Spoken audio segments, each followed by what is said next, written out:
10 de la mañana, 8 minutos. Con mucho placer recibimos a Rosana Pombo con su columna de salud, psicóloga y sexóloga. ¿Qué tal, Rosana? Buenos días, ¿Bien? ¿cómo les va? Muchas gracias. Bueno, hoy saliéndonos un poco de los temas que habitualmente hablamos, porque la realidad informativa también nos ha ganado con una serie preocupante de situaciones de abuso infantil, dadas en su mayoría a nivel intrafamiliar, que obviamente nos habla, nos interpela y nos pone a todos los que somos papás a tratar de ver de qué manera realizamos, llevamos adelante nuestra educación sexual con nuestros hijos de alguna forma para tratar de dotarlos de las defensas necesarias frente a este tipo de situación, ¿no? Sí, exacto, Humberto.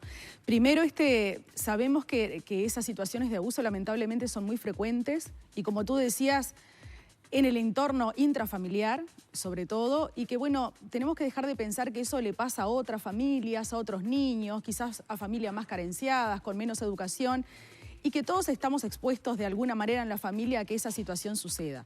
Entonces, los padres somos los primeros responsables en poder prevenir esas situaciones y no solamente nosotros poder cuidar a nuestros hijos, de justamente prevenir, estar atentos, estar alertas, poder saber qué situaciones pueden ser de riesgo, sino también no todo el tiempo podemos proteger o sobreproteger a los niños, porque eso tampoco es lo mejor para ellos, sino que ellos también puedan tener herramientas para poder identificar esas situaciones y poder acudir en ayuda a sus padres o al entorno familiar de adultos. ¿Qué es lo que colabora más? Es decir, ¿cuál sería como el paso fundamental, el primer paso? A uno se le ocurre que es lo principal, el mantener un diálogo abierto con respecto al tema sexual con los hijos, Ahí está. lo que puede permitir que ellos detecten rápidamente cualquier circunstancia anómala que puedan Exacto. tener a su alrededor, ¿no? Sí.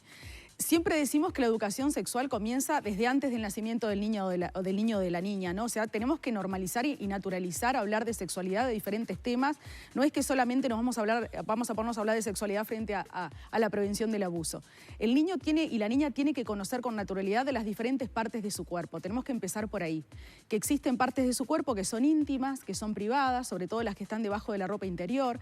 Poder nombrarlas, que la niña tiene vulva, que tiene vagina, poder nombrar por su nombre, también que el varón tiene pene, que esas partes son íntimas y que nadie las debe tocar, que una cosa es la higiene con los padres y otra cosa, y que también tenemos que dotar a los niños que rápidamente, cuando ellos puedan tener esa independencia, también de higienizarse solos, aunque no lo hagan tan bien. Rosana, dijiste una palabra clave con respecto a determinada situación, ¿no? La situación de la higiene.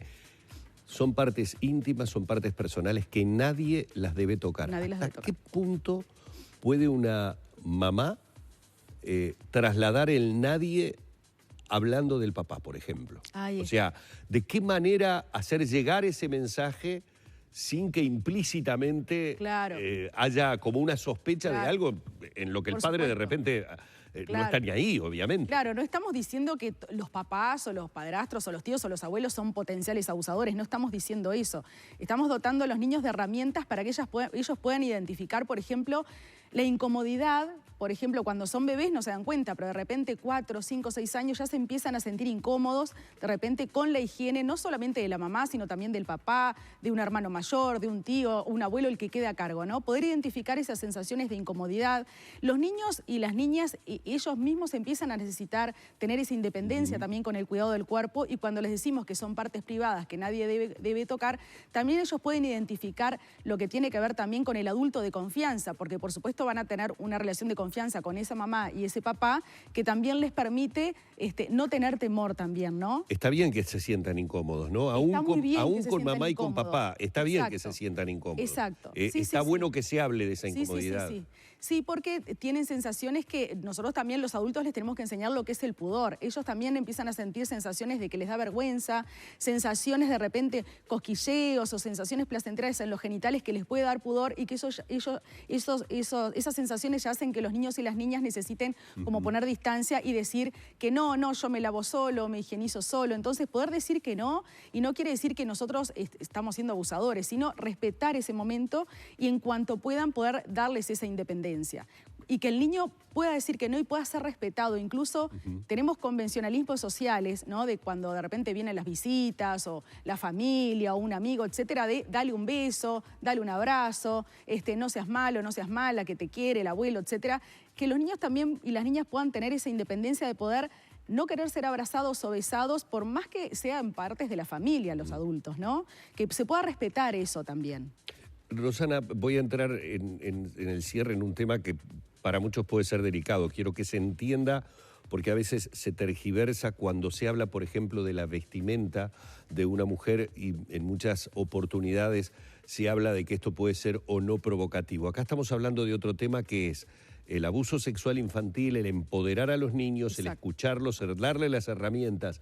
Esas herramientas pueden tener que ver también con determinado tipo de vestimentas, determinado tipo de posturas, determinado tipo de demostraciones de afecto o de cariño que a partir de determinadas edades no son recomendables. Voy a poner un ejemplo bien claro. Sí. La sentada en la falda del tío, la sentada en la falda del abuelo. ¿Hay límites para eso? Es decir, ¿de qué manera manejarlo como padre? Claro. Si tú ves una actitud que no te parece que sea correcta, ¿cómo traslado eso si es que está bien que lo traslade? Claro. En realidad el niño y la niña necesitan afecto y necesitan caricias y besos y abrazos, y el niño no tendría por qué de alguna manera... O sea, el que está equivocado acá es el adulto. O sea, si el niño quiere sentarse en la falda del abuelo, de la abuela, del tío, eso no tendría por qué ser peligroso. El tema es la actitud de los adultos y tenemos que estar atentos también a determinadas señales, ¿no? Porque sabemos que esos adultos se ganan la confianza de los padres y de las madres, ¿no? Claro. Son personas cercanas que lo primero que hacen es ganarse la confianza, no solamente del niño o de la niña, sino también del adulto. Y no quiere decir que porque el niño o la niña se siente en la falda del abuelo, del hermano o del tío, vaya a ser una situación peligrosa. Porque todos necesitamos contacto físico y afecto y abrazos y caricias. El tema es hasta dónde, ¿no? Hasta dónde confiamos en ese adulto. Por eso es importante simplemente estar alertas y ver de repente si ese adulto de repente tiene como un vínculo, que es lo que pasa con el abusador. Tiene un vínculo demasiado apegado, demasiado cercano, que de repente siempre es el que lo sienta en la falda o la sienta en la falda, o de repente se va a jugar al cuarto de la niña o de la niña. Cuando ese adulto pasa demasiado tiempo como prefiriendo, porque elige de alguna manera al niño o a la niña, o los niños o las niñas que va a abusar. Entonces tenemos que estar atentos a esas señales y esos comportamientos que nos generan cierta desconfianza. Y frente a la incomodidad del niño, ¿qué debemos hacer? Frente a la expresión de algo que no le agrada, pero que no termina de saber por qué. Bien. ¿Cómo debemos manejar? Bueno, si el niño o la niña se sienten incómodos, tenemos que habilitar esa sensación de incomodidad y que el niño o la niña puedan de repente, si quieren bajarse de la falda del abuelo, si de repente no quieren que la mamá o el papá los vista, quieren vestirse solos porque se sienten incómodos, o si alguien quiere entrar al baño cuando ellos están en el baño para ayudarlos con la higiene y ellos no quieren, habilitarlos que esa sensación de incomodidad es normal y que deben manejarse poniendo distancia y diciendo que no. Bien, yo creo que es un tema que obviamente no es fácil. No es fácil, no da para tratarlo en una columna. Sí, exacto. El tener de repente algunas líneas, algunos caminos por los cuales transitar, pero evidentemente las informaciones que tenemos hablan de que en nuestro país es una situación difícil. Sí. De poder controlar. Exacto, y creo que el principal obstáculo es que tenemos miedo dentro de las familias, los padres, las madres, los adultos, tenemos miedo de que esas situaciones sucedan y a veces tratamos como de mirar para otro lado, como que si la negación fuera un mecanismo válido. Y en realidad puede suceder en todos los hogares de todas las clases sociales y puede suceder con el padre, con el padrastro, con el tío, con el abuelo. Sabemos que el factor de riesgo es en el varón, entonces tenemos que tener cuidado si dejamos a nuestros niños. No quiere decir que todos son potenciales abusadores, pero sí tener como conductas de precaución. Si quedan siempre al cuidado del abuelo, del padrastro, del tío, del padre, si se puede que haya alguien más en la casa, o de la persona que los cuida también. No podemos estar todo el tiempo vigilando, pero sí estar atentos. Y ante cualquier sospecha es mejor averiguar, es mejor preguntar y es mejor actuar antes de minimizar, digamos, o subestimar. Es tema para otra columna seguramente, pero también lo acabas de decir. También sería bueno un día el bucear en por qué los varones tenemos el podio en este tipo de situaciones, porque si bien pueden existir situaciones protagonizadas por mujeres, son absolutamente más excepcionales. ínfimas. Es otro otro galardón, y esto obviamente Exacto. lo digo con toda vergüenza por el género que tenemos los varones en ese sentido. Muchas gracias. Por favor, Rosana, un gusto como siempre, Humberto. Hemos estado dialogando una vez más que en su columna de salud con la psicóloga y sexóloga Rosana Pombo.